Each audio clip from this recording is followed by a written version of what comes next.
All right. Welcome, ladies and gentlemen, feds and degenerates, cuckolds of all ages. It's a special edition of Mild's Culture Plate. I told you I wanted to do some comic reviews. I should have just skipped this stream. Oh, look, I don't even have my light on.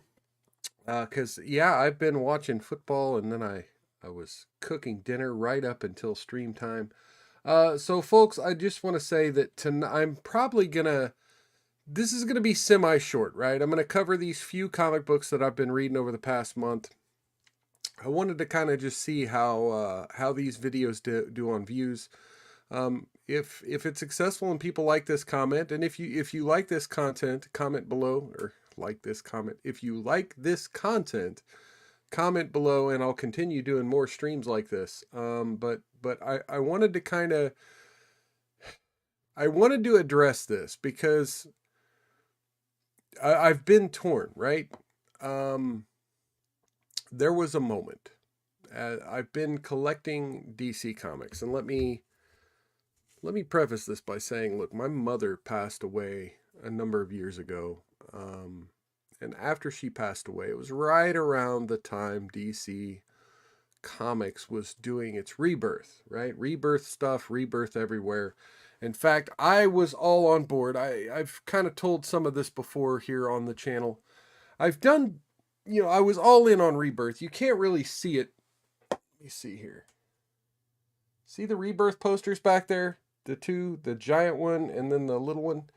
Yeah, yeah. I was all in on DC Rebirth. I really loved the rebranding. I really loved everything. So here's the thing. This stream here isn't going to be a whiskey stream. I'm not going to be drinking tonight because I have to work in the morning. But I did want to give you all a little extra content because of all the confusion with my medical situation. Turns out I'm not going to be going in tonight for tests, so I won't be able to stream tomorrow. So I'm trying to do a couple quick streams tonight. I was originally going to pre-record this comic review video and just throw it up, but I figured I would give people a chance to come in and chat live. But so I keep getting off on tangents back and forth between why I'm doing this stream and why I'm doing this stream. So the purpose of this stream is like I said, I bought in on Rebirth and I really was enjoying a lot of things about Rebirth. I was enjoying Tomasi's Superman. I really enjoyed the first 3 or 4 trades of Tom King's Batman. I was enjoying Snyder's All Star Batman. I was enjoying the Trinity. I was enjoying um, the Chinese Superman, right? The new Superman from China. I was really enjoying these comics that came out around the time of Rebirth. I was enjoying the relaunch of Titans. I was enjoying the Flash and having Wally West back into the fold. These were big moments in comic book history, right? They were refreshing their brand and bringing back their old fans and doing things for these old fans. And look, I hadn't read comic books since 1993, and I'd vaguely kept a side eye open. Like we would go to comic shops, like during the time I was playing Magic the Gathering, I was in and out of comic shops a lot. And I would notice things like, oh, Batman's got a kid now. And then the movie Superman Returns come out. And then it's like, oh, Superman has a kid in the movie. And then, oh, look, Superman has a kid in the comic books now. And it's like, I didn't get it. And I really didn't like the idea of Damian or Jonathan Kent until I started reading Tomasi's Superman and Tomasi's Batman and Robin. And to me, Peter J. Tomasi was an excellent writer. He was doing really freaking good. And then, you have the whole Tom King wedding fiasco, where, Batman had proposed to Catwoman and DC was for sure gonna let it happen this time. We're gonna advertise it. We're gonna make a big deal about it. And surely, yes, Batman and Catwoman are going to get married. And then, yeah, no, it turned out to be a dumb Bane broken back joke in Batman number 50. She left him at the altar. The next 3 story arcs was Bruce Wayne acting out emotionally, slapping Tim Drake, Red Robin, slapping Tim Drake across the face, having nightmares about Selena Kyle at a strip club.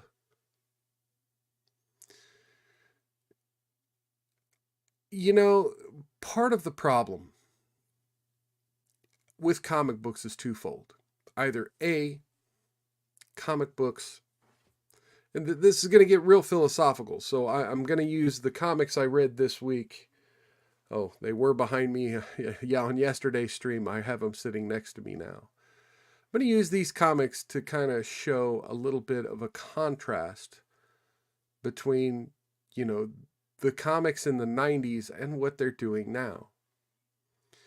And so you have these situations where, like Tom King or some of these other writers, they do a self-insert. Like the main character becomes what the writer feels about themselves.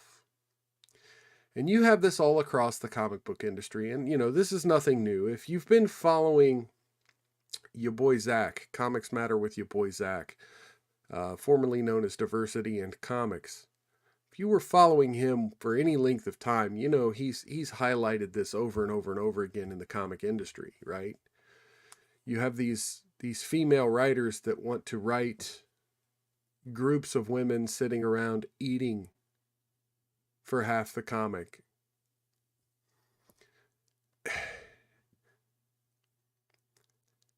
And so, on the one hand, they do self-inserts. And then the other problem I have with modern comics is the royalty issue. And if you're not familiar with the royalty issue in comics, let me explain this just a little bit. It's really hard to get royalties if you work on a mainstream title comic. The one way you can get royalties is if you introduce a new character and make that character really fucking important all of a sudden. And then, almost to the point where the next writer has to work really hard to avoid mentioning or putting that character in their story. The idea is, we want fans to connect with this suddenly popular character.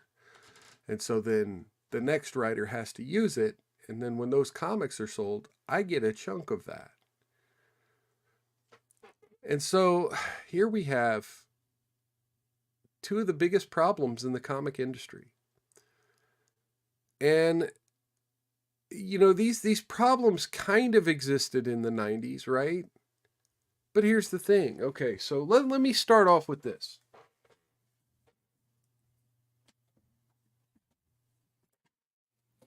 This comic here, The Dark Knight Detective Volume 8, Chuck Dixon with a few issues written by Alan Grant. Sorry for the background noise, folks. Let me bring this up here. I'm going to bring it up digitally. Where did it go? One moment. Okay, I'm going to bring this up digitally here. Present, share screen. Okay. I want to show you something. Okay. Let's move forward here. All the way to the end. Let's go all the way to the end here. Oh no. Okay, not quite. A little bit further. Okay, so we've got the Huntress, right? That's an interesting, important character in Batman mythology and Batman lore. Okay, but you go a little further. These last... Okay, wait a minute. No, we want it not further. We want to go back. Sorry, I forgot what order I've read these in.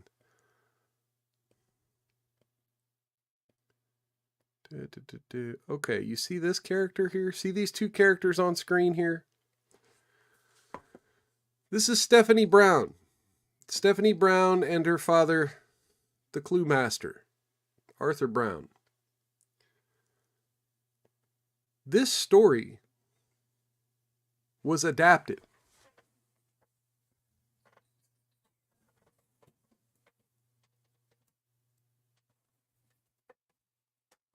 In Batman and Robin Eternal.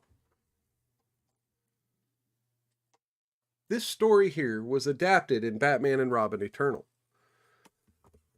Like almost down to the point. So the thing is, they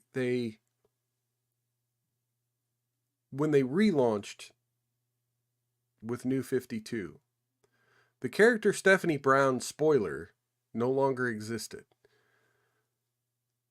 Right?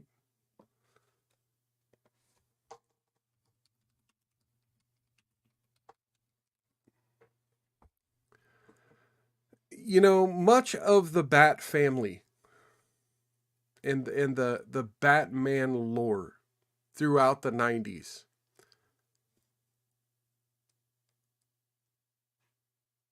Yeah, that's right. Here, let me bring this up. Okay, look. Well, it said it. Hang on.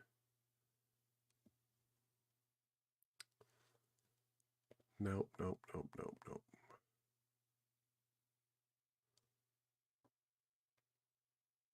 Yeah, okay, so here we go. Here's Wikipedia.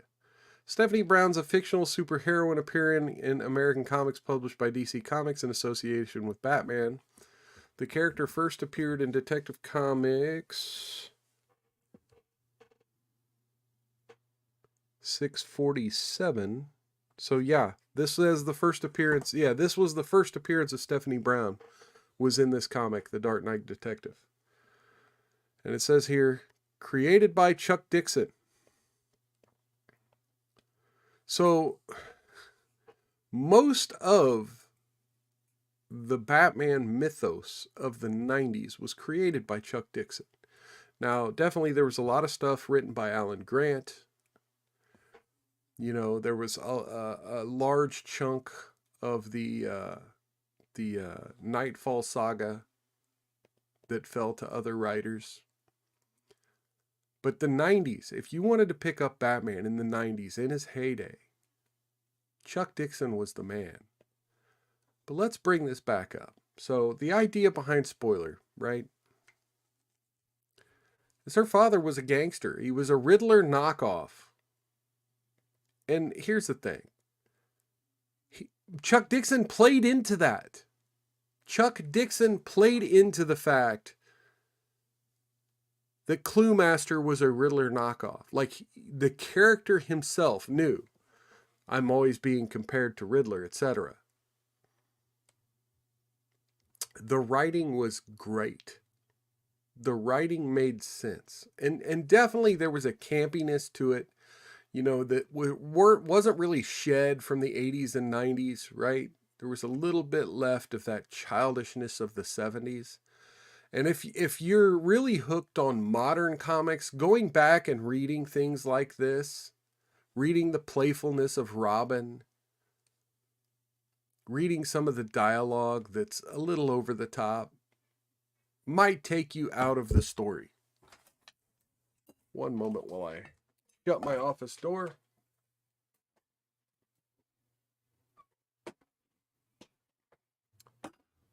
But for me, I loved it. I don't think it was too over the top. I don't think it took you too far out of the story. And I think it makes sense for an American comic book to have a little bit of humor and exposition, especially in the 90s. Now you get to modern times.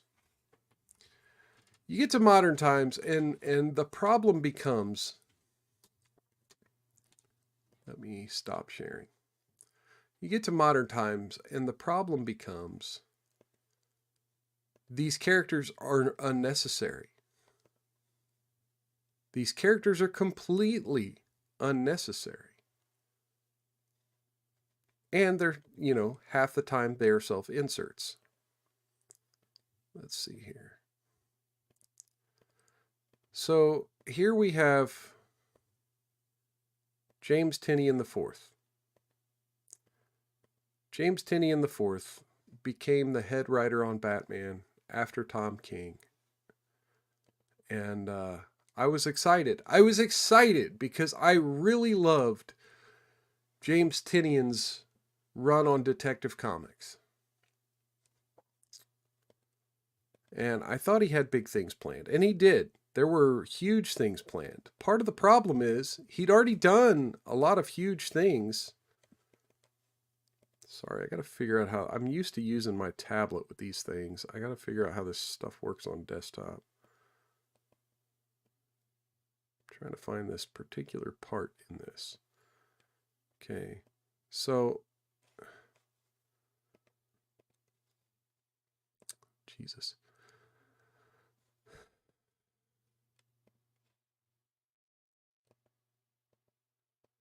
So when Tynion got his start on Batman, the first couple of story arcs were really good. However, here's been my problem with Tynion's run as a whole, now that I've finally finished it all.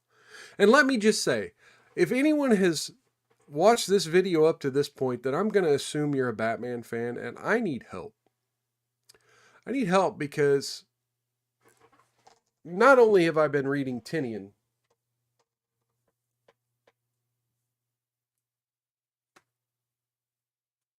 I have also been reading Tomasi's Detective Comics, and they just will not release the last volume in trade paperback. And I've been trolling them on social media for months, begging them to release it on paperback. So, Road to Ruin, Detective Comics Road to Ruin, DC Comics refuses to release it in paperback. I'll get into that later.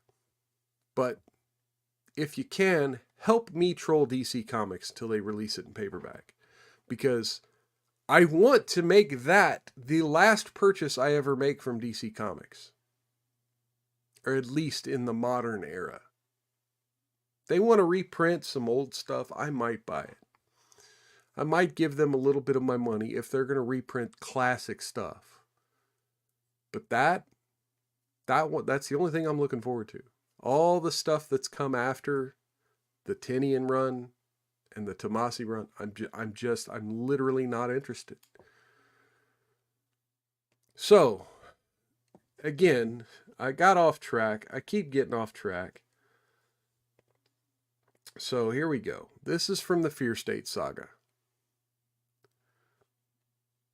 Okay, so here you're seeing a character known as Peacemaker or Peacekeeper 01, right? And this is, so this is, I don't know, I don't think this is written by Tynion. This is kind of an origin story. Okay, but this is Peacekeeper 01 here. Let me do something.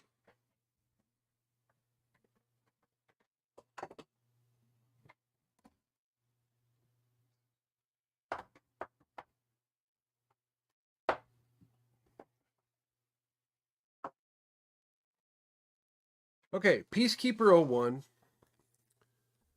So Tynion had this idea that his big finale for this Batman run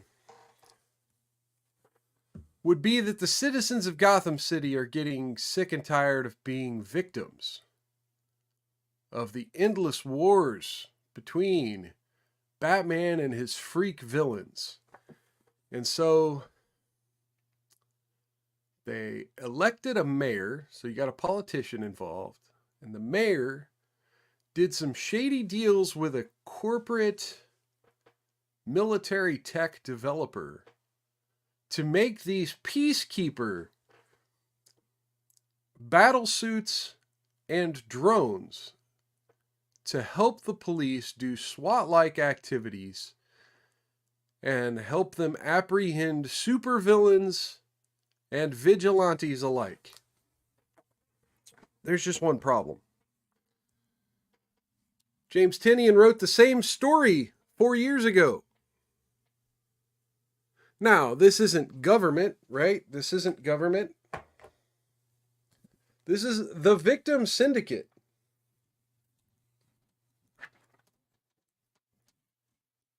And definitely he's got Batwoman involved. I think that may be an after story though, but okay. So it's been a couple years since I've read this.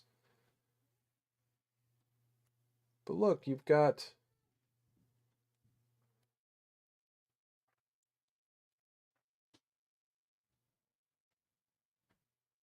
tech.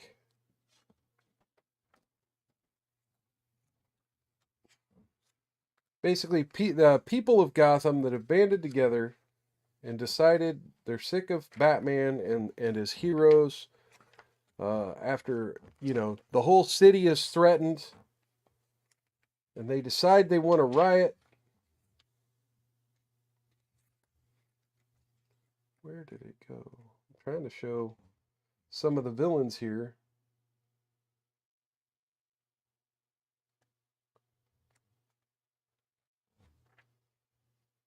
But basically, it's the same thing. You have the whole city gripped with fear.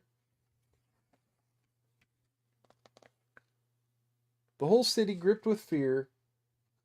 I mean, here you do have a little bit more of interaction between Spoiler and Tim Drake. Let me go to the beginning here. Yeah, you destroyed my life. You destroyed all our lives. We are the Victim Syndicate. We're here to return the favor. And later, there's some tech involved. I think later in his run, like the guy comes back with a bunch of tech and this and that. But like the whole concept is, okay, so these people are pissed off because the battles Batman and his Bat family are having keep putting the city at risk, and they're sick of it. Which is the exact same story that's being told in Fear State. It's just you swap out, he's injected more players. And this is my problem with this Fear State. So these two books, Batman's Secret Files and Fear State Saga. Now look, a lot of the things I'm about to complain about weren't actually written by James Tynion. My problem is they are necessary, right? The whole reason this book exists, right? And don't get me wrong, there are a few of these issues in this, but the whole reason this book exists is because James Tynion decided to create a bunch of new characters for his run. Now, again, so before Fear State, we had this Ghost Stories. Before Ghost Stories, we had the Joker War. So in the Joker War, we're introduced to a character called Clown Hunter and another character called Ghost. Damn it, I'm having a brain fart right now. Anyway, not important. Ghost Maker. Yes, Ghost Maker.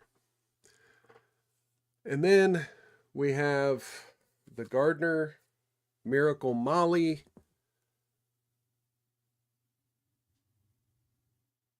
and then we had see, what was the other guy's name in the Fear State Saga? Well, here, I'll bring it up here.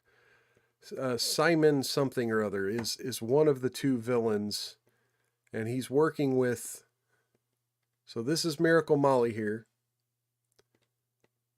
and this is like this issue's also in this book.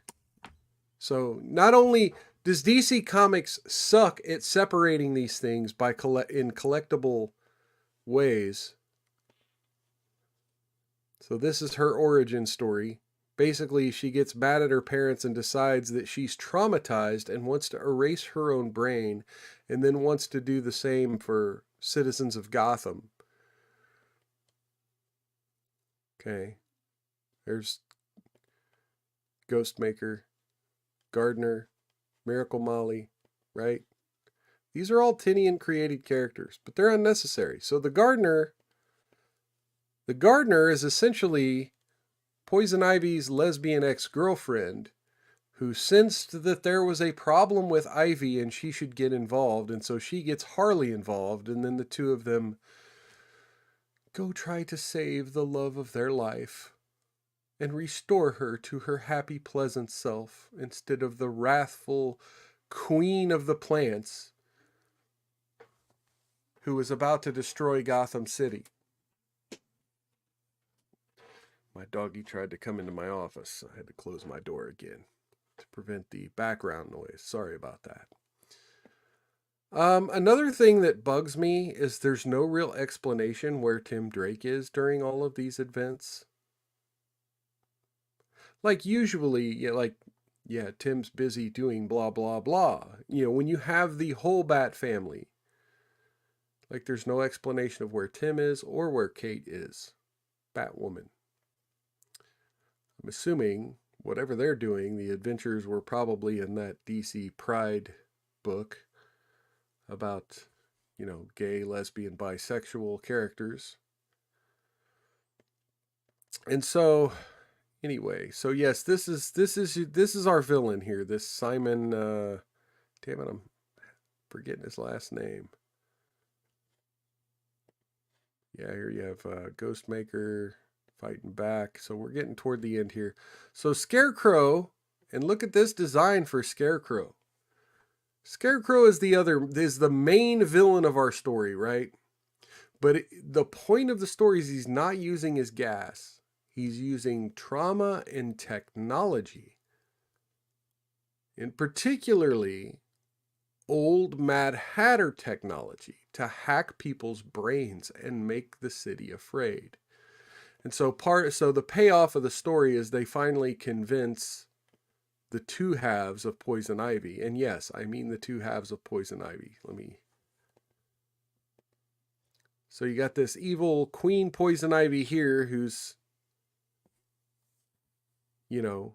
beating up the Allies and about to destroy Gotham City. And then Harley Quinn shows up with the other Poison Ivy. Well, Harley and this Gardner shows up with the other Poison Ivy. And so then we get this, and this is written by Tinian, which is also in this book. The backstory of the Gardner, the origin story of the Gardner. And it talks about how she used to be in love with Ivy, blah, blah, blah, blah, blah. They dealt with Mad Hatter tech. Okay, so here we go. Yes, Simon Saint. That's the guy's name, Mr. Saint. I knew I'd find it in one of these panels. So yeah, obviously, I'm a corporate guy. I'm angry, whatever, and of course, like he's got the whole corporate tech guy look. And then, of course, oh, look, the whole Bat family beat up his peacekeeper force and took their armor. And then, see, here we go. We got the two halves of Poison Ivy. And she decides to become one with herself and then release her pheromones to counteract the fear effects, the brain effects of the Mad Hatter tech.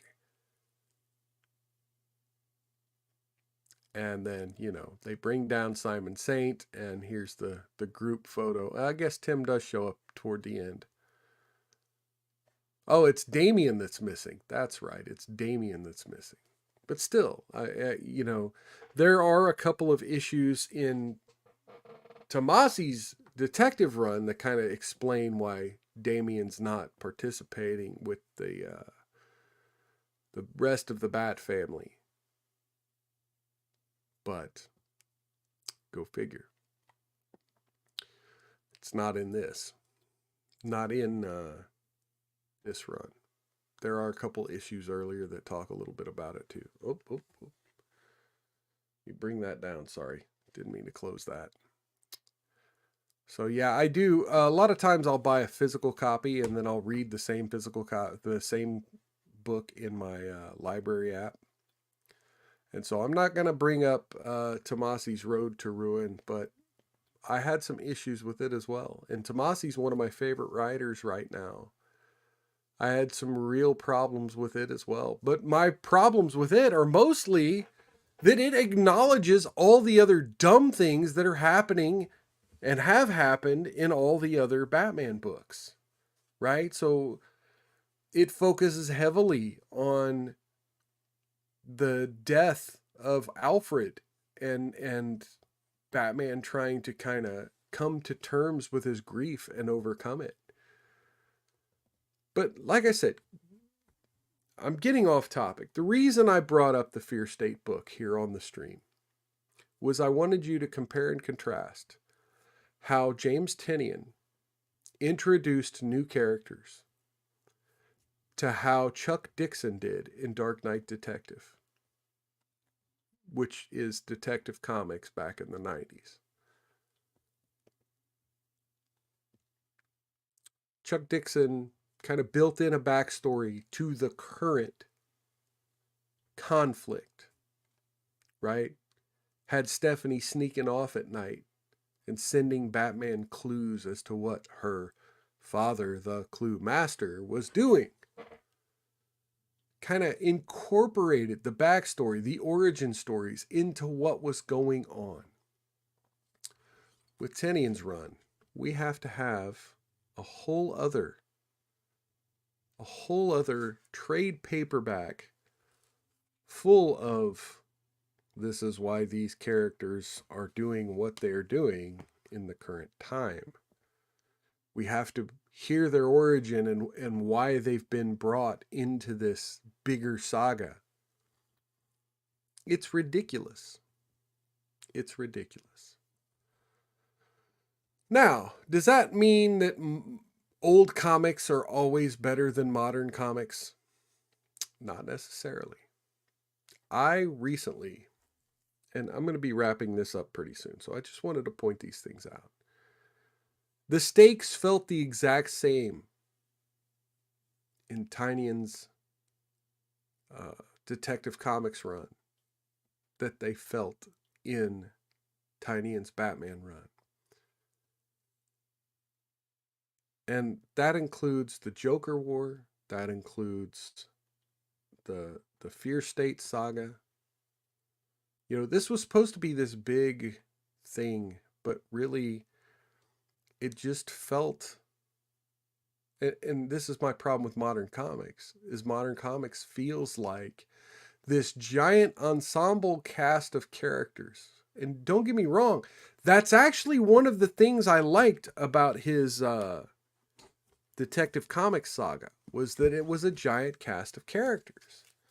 But it was a cast of beloved characters, right? It had Azrael in it.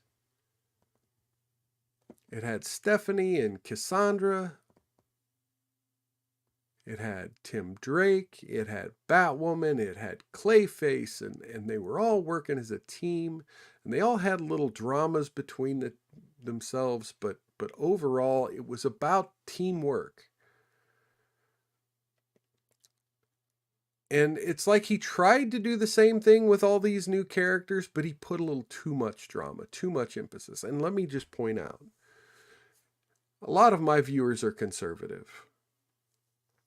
There were definitely a few things in the story that stood out to me, right? There's a child who gets injured, severely injured by the Peacekeeper Force, also known as the Magistrate, right? They're known as the Magistrate in this comic. There's a child that's injured, and never once in the entire saga is it revealed what gender the child is. They always use neutral pronouns and refer to this child in neutral ways. Where they refer to it as the child often. So it's like, you know, this gender ideology stuff kind of took me out of the book. And then, of course, you have the fact that Harley and Ivy and Gardner, there's the whole lesbian thing, which, look, if you're telling the story well and you're not really making it a huge point of the book, I don't mind that. I didn't mind that aspect of this book whatsoever, but some of my more conservative viewers, they might not want to buy the book for those things. So I did want to mention those things. To me, I try to give things a 10 score, right? Score out of 10. So the Joker War Saga.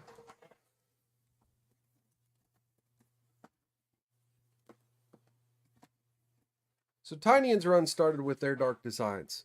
9 out of 10. 9 out of 10. Okay. Joker War Saga. Now, one of my problems is, again, they introduced a new character, right? Punchline. Unnecessary. Essentially, she's the new Harley, right? She's supposed to be the new Harley Quinn. A more vicious and vile Harley Quinn. Unnecessary. And then she becomes a bigger part of the Joker War. Joker War, I'm going to give it a 6 out of 10. It's worth buying, worth reading, but, it's worth reading if you intend on reading the whole saga, but the whole saga is not worth reading. So therefore, your results may vary if you buy Joker War. Okay. And the Batman Secret Files, I'm not giving it a score of its own. Ghost Stories is, again, I'm going to give it 4 out of 10. It's a bridge. It's a bridge between Joker War and Fear State. It's meant to kind of let you get to know the characters of Ghostmaker and Clown Hunter a little better and understand where they're going to be at by the time you get to Fear State. And I'm giving Fear State also, no, I'm going to give it a 4 out of 10. 4 out of 10 because it's a finale. And we also have the Cowardly Lot, which was basically, it went from the bridge to the setup, right? Cowardly Lot, 5 out of 10. And finally, Fear State. I'm going to give it a 4 out of 10 because you're supposed to go bigger for your finale. And they went almost too big, but it's like you couldn't tell what was finale, what was setup, what was the bridge between the sagas. Like it all blended together as one big thing. Which brings me to the next point. And I want to give a shout out to James Hunsinger. I can't remember the last DC or Marvel book I bought. Yeah, that's kind of the problem with this review here is I think I'm done. I really think I am done. After, I had high hopes. I had high hopes for Tynian's run.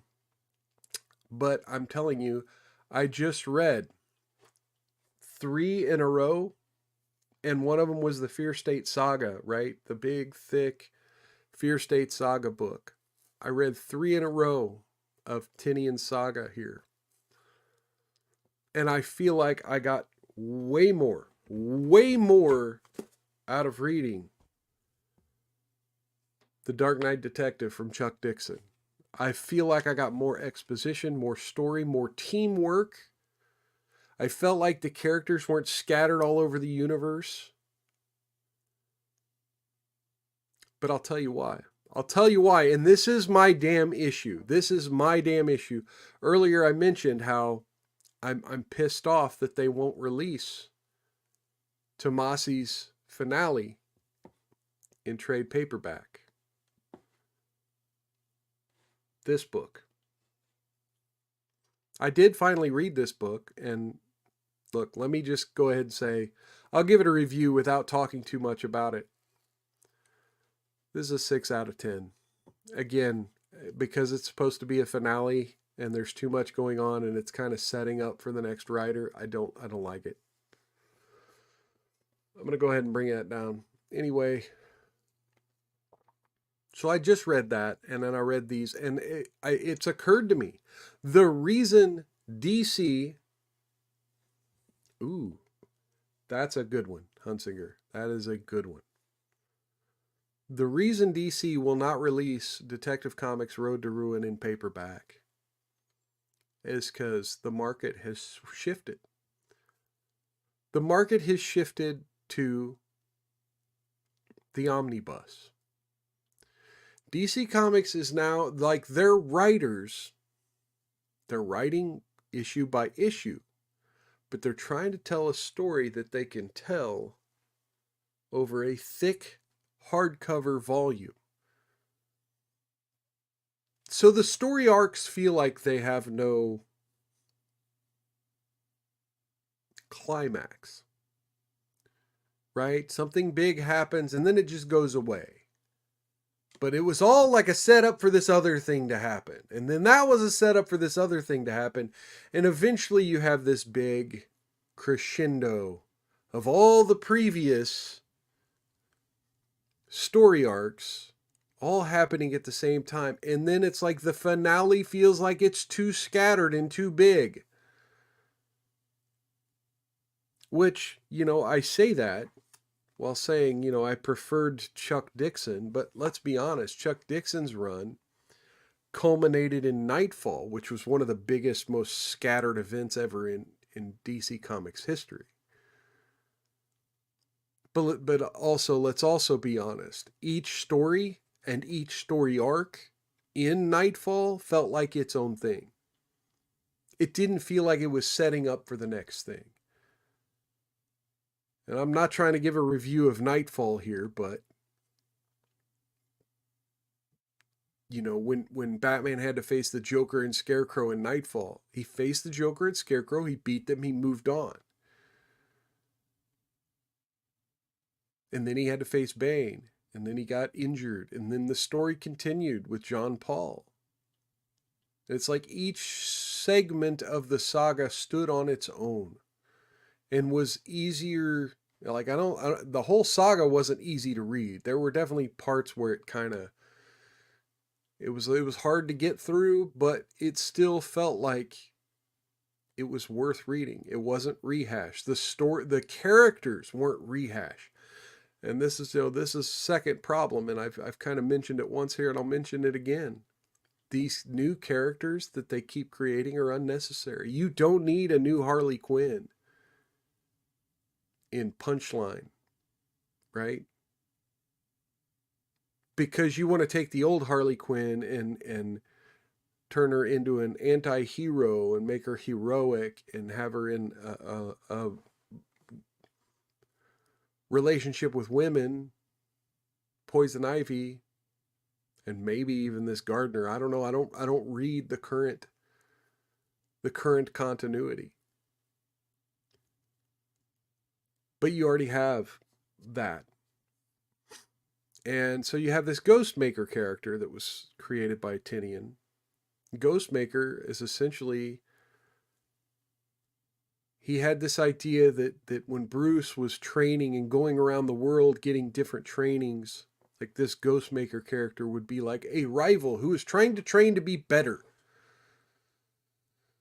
And so they would rival each other on being the better ninja than the other guy, right? So that was Batman's foil, so to speak, throughout his whole life since his childhood. And for some reason, we have all these years of stories, and he doesn't appear until now. Even though we've seen a lot of other people from Batman's training days pop back up from time to time, this guy just doesn't show up until like now. And that somehow makes sense. And yet Bruce has known him his whole life, now somehow trusts him, and there's some drama between the two of them, but they respect each other as rivals. It's shoddy writing. It really is. I really hate what Batman and Robin Eternal did. But I almost respect that even more, because at least they tried to something transformative. And when they tried to bring back a villain from Batman's past that literally didn't exist before, at least they made them operating in secret, right? Behind the scenes. Like, you didn't know who this person was and why. And the flashbacks were a little horrible. And mostly that book is out of continuity, right? That Batman and Robin Eternal, thankfully, has been retconned by some of the memory flashbacks of Rebirth and the days after. But again, they're shitting all over what they did with Rebirth. And that's why now I've been collecting comics for, 7 years? I have 35 years of Batman comics behind me of the mainline continuity, mostly Detective and Batman, but also Streets of Gotham, Gotham Knights, Batman Eternal, Shadow of the Bat. I have a little bit of Legends of the Dark Knight. I failed at collecting some of the old stuff before they went out of print. And DC Comics, what the hell? Why aren't you printing? You realize how much of a demand there is right now for Shaman, for Prey, these old books that are allegedly part of the continuity? You just won't print them. Just like now I'm starting to collect Superman, but there are huge gaps. Stuff that's been out of print since the 2000s. The DC just won't print because now, hey, we're releasing things for the omnibus customer. The omnibus customer. Well, if you're going to do that, then do it right. And you're not doing it right. Like, part of the problem is DC Comics is losing a lot of money to the manga market. And one of the things the manga market does really well is release things in volumes with numbers, with chapters. Even the Dark Knight Detective and Caped Crusader series, right? So they've released these in volumes. The idea behind the Dark Knight Detective and Caped Crusader series, you see the volume 8 volumes, almost a year's worth of comics in each one, to reprint essentially in Dark Knight Detective the issues of Detective Comics, and in Caped Crusader the issue of Batman from 1984 up until Nightfall. Like, they literally, they're just, let's put it all out there. But the problem is, they didn't want to reprint Batman Year One. They didn't want to reprint Death in the Family. They didn't want to reprint what do you call it? A Lonely Place of Dying. All of the things that already had a popular name attached to it, right? The things that the fans already recognized. They didn't want to reprint those. They did reprint, they didn't reprint Year 2 either in Dark Knight Detective, I believe. I could be wrong about that, but I'm pretty sure. Because they had just released a deluxe edition hardcover of that right before they released that volume. And so, yeah, I don't think they had Year 2. They did have Year 3, which was yet another Robin origin story. And then, of course, a few years later, they would come out with Long Halloween and Dark Victory, which then retconned the Robin origin stories. It is what it is. But they reprint all that stuff. But they won't just do 1, 2, 3, 4, 5, 6, 7, 8, 9. They'll do 8, but then you have to buy supplementals like A Death in the Family. And so there's a meme out there on the internet that's got like the crazy guy with the things to get. And it's like, manga 1, 2, 3, 4, 5, 6, 7. Batman, well, you could start at Year 1, or you could start at Volume 1 of the 2011 run, or you could start at Volume 1 Rebirth, but you can start. And so a lot of my last 5 years of collecting comics, I was on Reddit and other forums trying to show people a reading list where you can go from top to bottom and read things chronologically. I've quit doing that because I don't Reddit anymore, and I don't read the new comics anymore. This Tynion run, it's the last I'm going to read. I've heard Chip Zdarsky is a pretty good writer, And, you know, he had a pretty good Batman run right now. But I'm just not interested in the continuity at all. They still haven't brought back Alfred. They're still doing crap with Batman and Robin hating each other and then liking each other and then hating each other. And it was all to set up this crap that Mark Waid wanted to do. And let me just tell you, I have no interest in purchasing anything with Mark Waid's name on it after his whole lawsuit with your boy Zach, Richard C. Meyer. And so the fact that a lot of this is just setting up for that stuff, I'm just not interested. No. And then again, the whole Joker war stuff, and then they want to bring back Joker and Joker and Joker and Joker. And look, I blame Scott Snyder. Scott Snyder and Grant Morrison. They both transformed Batman to being this, okay, the mythos is larger than the character type of thing, where and I have a buddy who's like, I have a problem with superhero movies because it's like now every superhero movie, every Marvel movie especially, every superhero movie, the entire universe is at stake, right? The entire world's going to blow up.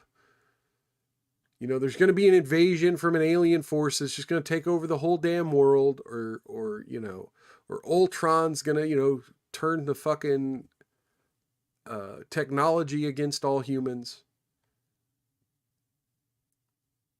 But now Batman, like, how many times can you blow up the city in a year? How many times can you blow up the city in 5 years? I mean, Fear State, right after Joker War, where a lot of people died, you know, and the whole city was threatened by Joker toxin again. After, you know, it was done like 6 years before. Now we have Fear State, where everyone's brain gets hacked again. And that's after Bane held the whole city hostage. And so it's like the stakes just feel like the same story arc after story arc. And why do we care about the personal lives of the characters? We don't. Why do we care about the stakes to the city? Well, because we care about the characters. And you know, as the one of the biggest Batman fans on the planet, as you can see from all the merchandise I purchase, all the comic books I purchase, I can't fucking stand it. I can't fucking stand it. And so this is my farewell to DC Comics. I will still do comic reviews. When there's an older comic, and I was going to do the whole death and return of Superman saga as a review here. Let me just say let me do this quick. Death of Superman, 8 out of 10. Funeral for a Friend, 5 out of 10. I mean, it really hit a low. And they were really pushing the whole, everyone that ever met Superman or knew of Superman was really, really depressed. Like, they were pushing it like it was a 9/11. And 9/11 hadn't even happened yet when these books were written. But they were really pushing it like 9/11, right? Like Superman dying was the same as 9/11. Like everybody knows and everybody feels a way about it. And it's so tragic. And so, Reign of the Supermen, 7 out of 10. It was a little better. There were some parts with it was a little repetitive and a little like unnecessary, but I understand they didn't want to just bring Superman right back. And so Return of Superman, I got to give it a 7 out of 10. There's definitely some issues with the whole cyborg story, but they finished on a good note. But you see, then I don't have it over there. It must be over here. Then in the modern reprints, they've added this 5th volume called Doomsday. And it's essentially a couple of miniseries and then an annual that just tell further doomsday stories, and eventually, like, Brainiac takes over Doomsday's body. It's real dumb. This is a 2 out of 10. Don't buy it. Yep. I just knocked over my trash can, but that's okay. We're live. We're live. We're doing it live. Fuck it. We're doing it live. Okay, so we're reaching the end of this program. If you enjoyed this, please let me know down in the comments. If you enjoy my other more political programming, I think I might actually go live again here in about 10-15 minutes with a kind of surprise stream.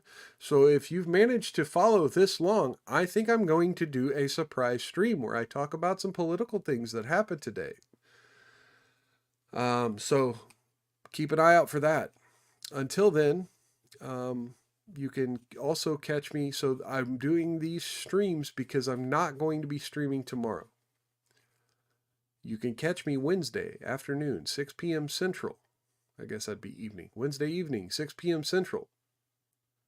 Right here.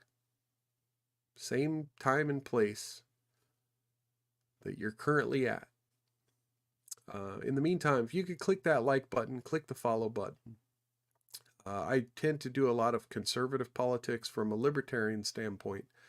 So beware. Beware. If you're not libertarian minded or small government minded, if you don't have a little conspiracy theorist in you, you may not like my other content, and that's okay. I would advise you, proceed with caution, but please click the like button. Watch some of my other videos. I've done some reviews of the movie Batman, The Batman from last year. I've done some other interesting stuff. So please watch one of my other videos that might not be as political. And I will catch you next time right here on Miles Culture Plate. Until then, take care of yourselves. Take care of one another. Don't get any on you. And if you do, rub that shit in real good. I'll catch you next time. Everybody have a good night. Oh, I didn't even realize. Singland86 is in the chat. Again, we're not doing whiskey tonight, but cheers, brother. Good seeing you. I will be making a new stream, and I'll be back here in about 10-15 minutes. See y'all later. Peace.